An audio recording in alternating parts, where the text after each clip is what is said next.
All right, the quest for Everest. Everest, again, the tallest mountain on Earth. Lots of people go there.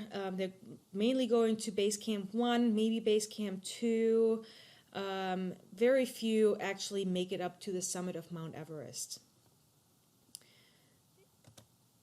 A few people have done it.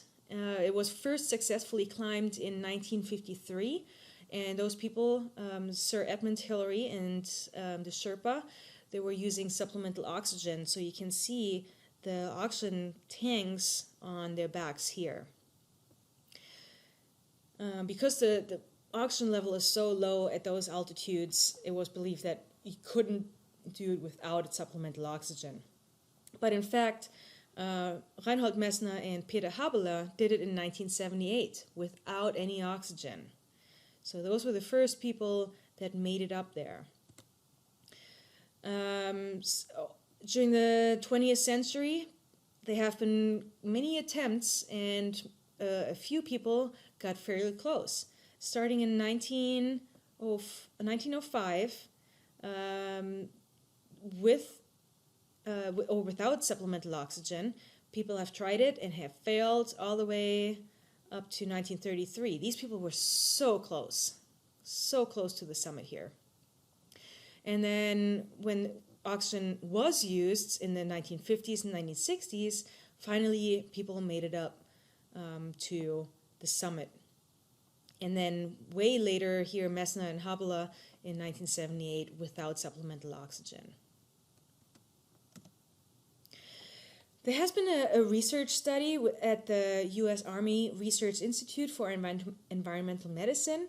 They took regular people and stuck them in altitude chambers. So a hyperbaric chamber looking just like this, or maybe a little bit bigger, because they had quite a few staff members or researchers that were in with the subjects. They did the study in 1985, where they simulated a 40-day ascent of Mount Everest to study the response of several organ systems to high altitude. And here are some of the results that they found.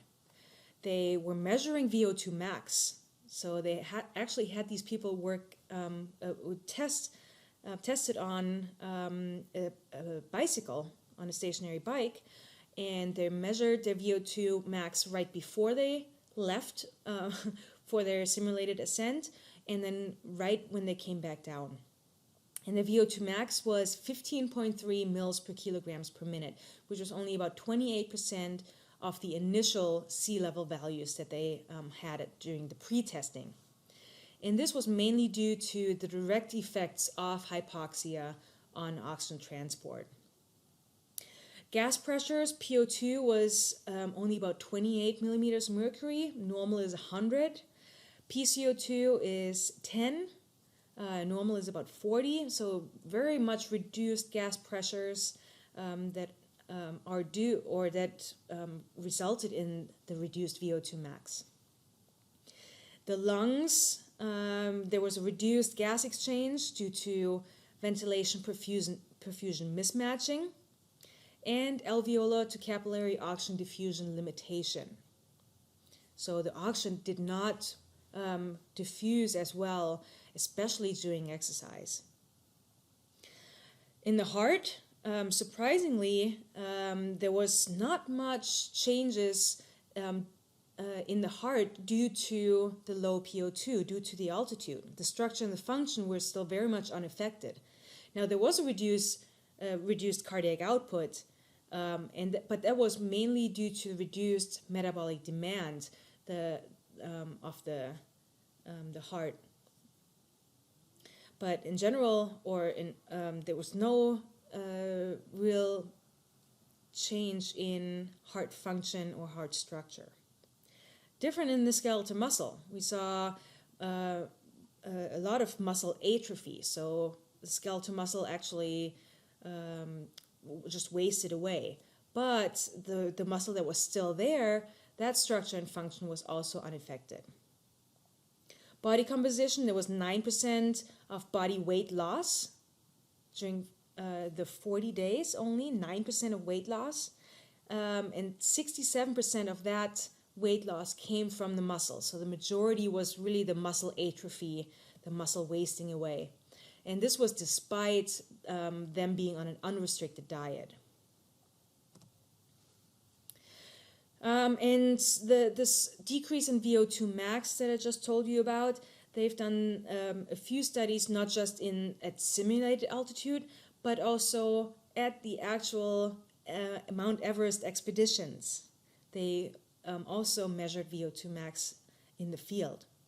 And there were two studies done, one in 1964, where the sea level VO2 max here at about 50 mils per kilograms per minute, with a decrease in inspired PO2, or the increase in altitude, really dropped. Summit of Mount Everest would be right here. The Pew et al. Study only looked up to PO2 of 60. They didn't make it all the way up to the summit. So they stopped right here, but technically you could see that maximal VO2 would be at about 10 mils per kilograms per minute. In the 1981 expedition, these people started out really high at 60, so these were really highly trained individuals. But they also dropped way down to about 15 mils per kilograms per minute, just like in the Operation Everest 2 results right here, about 15 mils per kilograms per minute. Hyperbaric chambers, the chamber that I showed you a picture of here. Hyperbaric chambers are really useful in hospital settings now. Many hospitals have a hyperbaric chamber. And what they do is not only get them up to a higher altitude, a simulated altitude, but also breathe 100% oxygen at the same time. Not the 20% that's normally in the air. They give them a tank and they breathe 100% oxygen from that tank. And what that does is it now fully saturates hemoglobin. Normally it's about 97% saturated, so there's not much more room to go, but it's 100% saturated now with 100% oxygen at pressure. But then what's really important is this hyperoxygenated blood, and that's because oxygen is not only transported by hemoglobin, as you might remember, but there's also about 1% of dissolved oxygen within the plasma.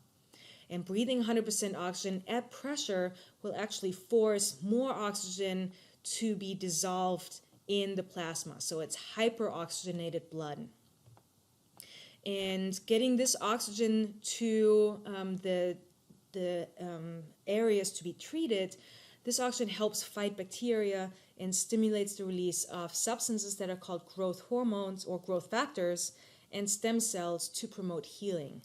So hyperbaric chambers are really good for treatment of decompression sickness, for example, some serious infections, burns, non-healing wounds, for example, from diabetes, foot ulcers, for example, carbon monoxide poisoning, and severe anemia. So these are really great ways to treat some of these things. Now, the problem with high altitude, there are some medical problems that we need to be aware of, especially when we send athletes to a training camp, for example. Acute mountain sickness is the first one that you would encounter, and its onset is at about 6 to 48 hours after arrival at the high altitude. It's most severe 2 to 3 days after arrival. It's a relatively benign condition, and it's due to the low ventilatory response to altitude, carbon dioxide accumulation, and acidosis. Some of the symptoms, headache, nausea, vomiting, dyspnea, and insomnia. Incidence of acute mountain sickness can vary. Not everybody will experience any of the symptoms, but the higher the altitude, the quicker you ascend, and some of your personal susceptibility to AMS will make this even more of a problem. It should go away after a couple days. If not, and you're at a higher altitude, you might be at risk for developing high altitude pulmonary edema. Edema is always a fluid accumulation of some sort. Pulmonary edema would be fluid accumulation in the lungs, which is always bad because you don't want to have fluid in the lungs, you want to have air in the lungs. So some of these symptoms: dyspnea, cough, fatigue, confusion, and even unconsciousness. High altitude cerebral edema is the worst ones that you can have. It's a neurological syndrome that can develop within hours or days in those that have the acute mountain sickness. Symptoms here: confusion, lethargy, ataxia, unconsciousness, and even death. And both HAPE and HACE are life-threatening conditions that must be treated immediately, either by giving supplemental oxygen and or by going immediately down to lower altitudes to increase the PO2 again.